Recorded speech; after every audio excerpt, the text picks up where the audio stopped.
के गणतंत्र के मतलब बतावे,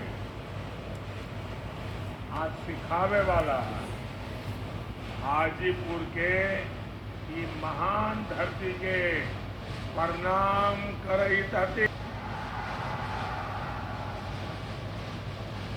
आज देश में चौथे चरण के लिए मतदान हो रहा है। मेरा सभी मतदाताओं से अनुरोध है कि वो ज्यादा से ज्यादा वोटिंग करें।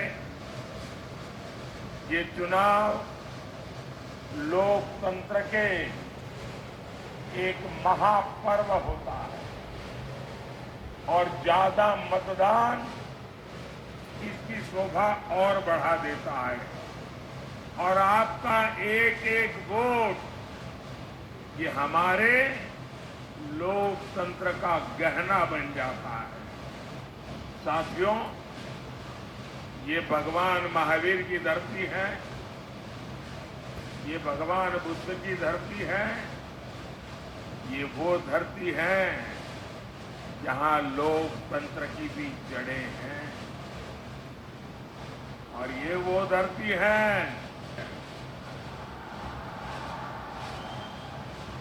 और मान्यता है कि यहां हमारे प्रभु श्री राम के चरण पड़े थे।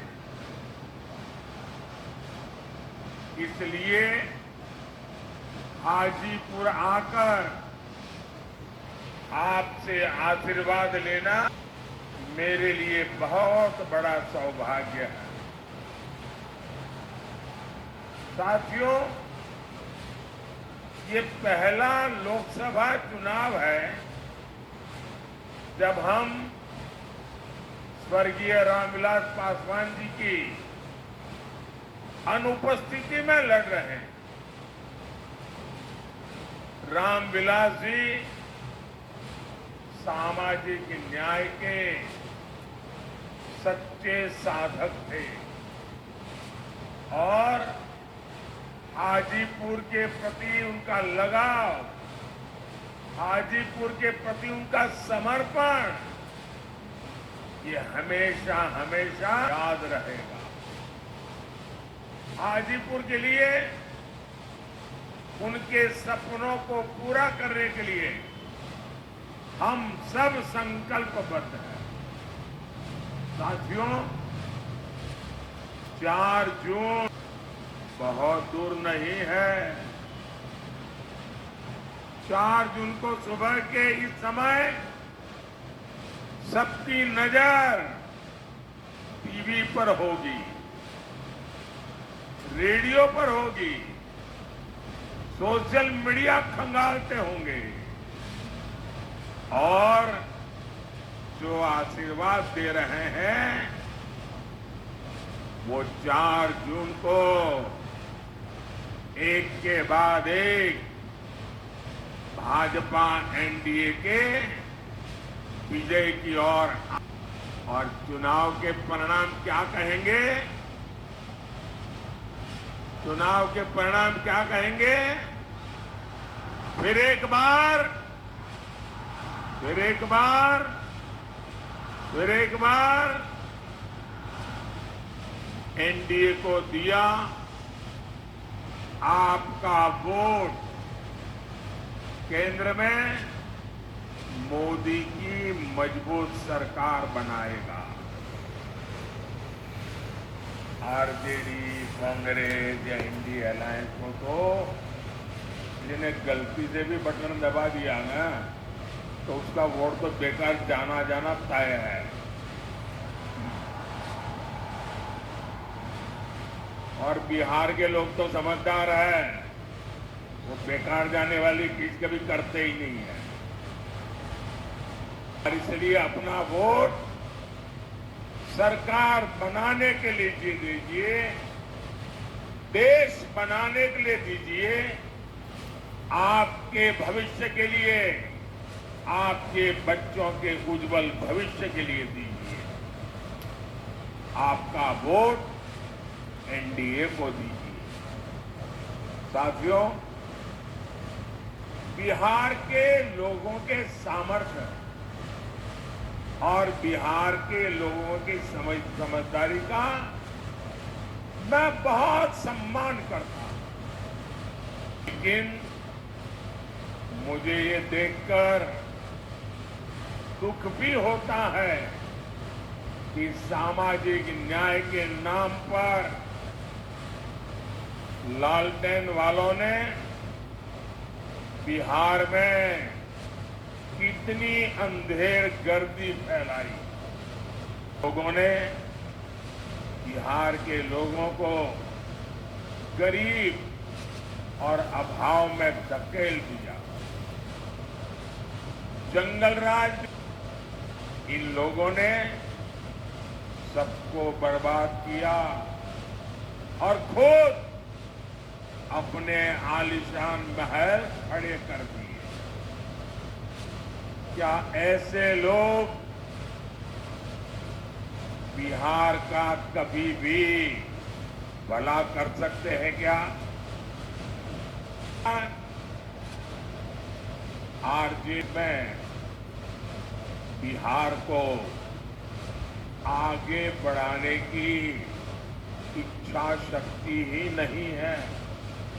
वे तो सोच रहे हैं अभी जितना समय बचा है खुद का जितना लूट सके वो अपने बच्चों को सेट करने में लगे हैं। उनको आपके बच्चों की परवाह नहीं। आप लोग यहां एक कहावत कहते हैं ना निमन गिटिया गाई ना मड़वा में जाई। जेडी कांग्रेस का हाल यही है। ये लोग विकास, क्योंकि उसमें मेहनत लगती है, खुद को खपाना होता है। इन लोगों के नकारे पन्ने बिहार के कई अमूल्य दशक बर्बाद किए। बिहार को बचाकर रखना है।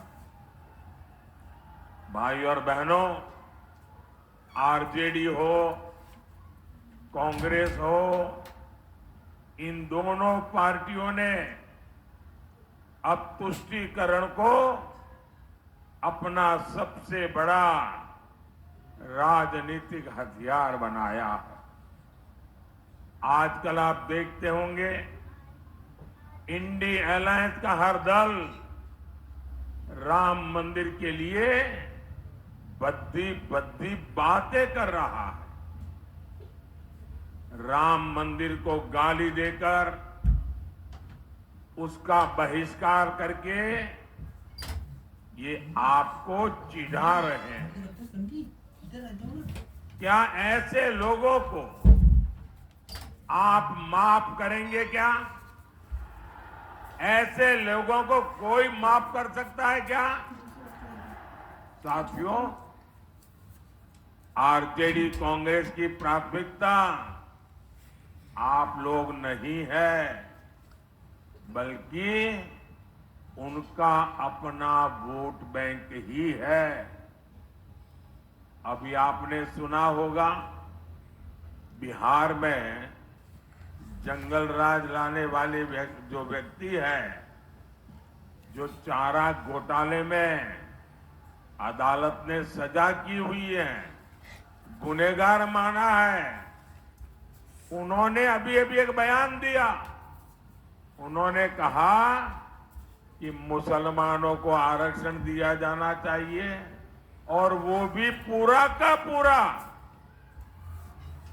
यानी दलितों, पिछड़ों, आदिवासियों को मिलने वाला पूरा आरक्षण ये अब सिर्फ मुसलमानों को देना चाहते हैं।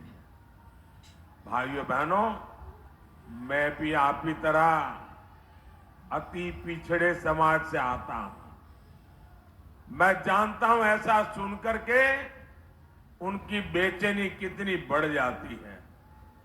उनको लगता है हमारा तो भविष्य डूब जाएगा। हमारे दलित भाई बहन, हमारे आदिवासी भाई बहन, हमारे पिछड़े, हमारे अति पिछड़े अगर धर्म के आधार पर आरक्षण के नाम पर उनको बाबा साहब ने जो अधिकार दिया है, संविधान ने जो अधिकार दिया है, वो अगर लूट लिया जाएगा तो इनकी तो आने वाली सारी पीढ़ियां बर्बाद हो जाएगी। लेकिन इन्हें न बाबा साहब की परवाह है, न इन्हें संविधान की परवाह है। क्या बिहार का दलित हो, पिछड़ा हो, आदिवासी हो, ये हमारे समाज के लोग अपना हक आरजेडी कांग्रेस वालों को छीनने देंगे क्या? छीनने देंगे क्या?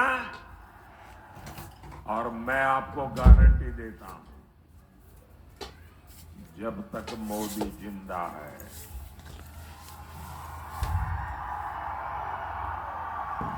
ये आपके अधिकारों पर डाका नहीं डाल सकते। ये आपके आरक्षण को छीन नहीं सकते।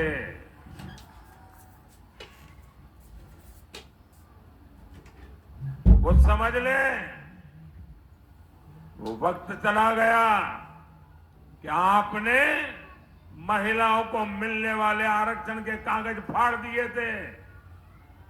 आगे अगर ऐसी कोई कोशिश करेंगे तो लेने के देने पड़ जाएंगे। साथियों, ये बीजेपी है, एनडीए है, जो सामाजिक न्याय की पहरेदार है। आज देश में एससी, एसटी, ओबीसी के सबसे अधिक एमपी, सबसे अधिक एमएलए ये बीजेपी और एनडीए के हैं। केंद्रीय मंत्रिमंडल में 60% मंत्री इन्हीं वर्गों के हैं। इतना ही नहीं, 2014 में जब हमारी सरकार बनी तो हमने एक दलित बेटे रामनाथ कोविंद जी को राष्ट्रपति बनाया और अब आदिवासी समाज की बेटी द्रौपदी मुर्मू जी हमारे देश की राष्ट्रपति होने के नाते मार्गदर्शन करेंगे। ये होती है भागीदारी, ये होता है सबका साथ सबका विकास का मंत्र। भाइयों और बहनों, कांग्रेस आरजेडी ने मिलकर बिहार की अनेक पीढ़ियों को, उनके सपनों को तबाह किया है। और आज जब यहां इतनी बड़ी मात्रा में माताएं बहनें आशीर्वाद देने आई है, 40 साल से लटका हुआ एक मामला आरजेडी वालों ने पार्लियामेंट में जिन कागजों को छीन करके फाड़ दिया था, वो मामला था इस देश की माताओं बहनों को पार्लियामेंट में, असेंबली में अधिकार देने का, आरक्षण देने का। और इसके कारण, ये आरजेडी की मानसिकता के कारण, कांग्रेस की विकृत मानसिकता के कारण महिलाओं को अधिकार नहीं मिला। ये आपका भाई, माता ये आपका बेटा, आपने जब मुझे वहां सेवा करने के लिए भेजा ना, मैंने नई संसद बनते ही महिलाओं के लिए आरक्षण का भी काम पूरा कर दिया। ये आरजेडी वाले इसके विरोधी है। अगर ये दोबारा कोशिश की आने की तो ये भी छीन लेंगे, आप मान के चलिए। आरजेडी के राज में यहां सिर्फ अपहरण और फिरौती उद्योग ही फला फूला। हाजीपुर ने तो देखा है कैसे यहां के उद्योग धंधे सब चौपट हो गए। आरजेडी कांग्रेस ने बिहार को सिर्फ पलायन दिया, बिहार को सिर्फ तबाही दी। साथियों, मोदी विकसित बिहार, विकसित भारत के संकल्प को लेकर निकला है और मोदी का एनडीए का ट्रैक रिकॉर्ड क्या है? हमारा ट्रैक रिकॉर्ड भ्रष्टाचारियों को खोज करके सजा देने का है। मैं देश को, आप लोगों को एक आंकड़ा देता हूं। आप लोग ध्यान से सुनेंगे आंकड़ा, ये आपको काम आएगा। ये जो टीवी पर आप नोटों के पहाड़ देखते हैं ना, ये राजनेताओं के यहां से पकड़े जाते हैं। ये गरीब का पैसा है और एक गरीब के पैसों की लूट मुझे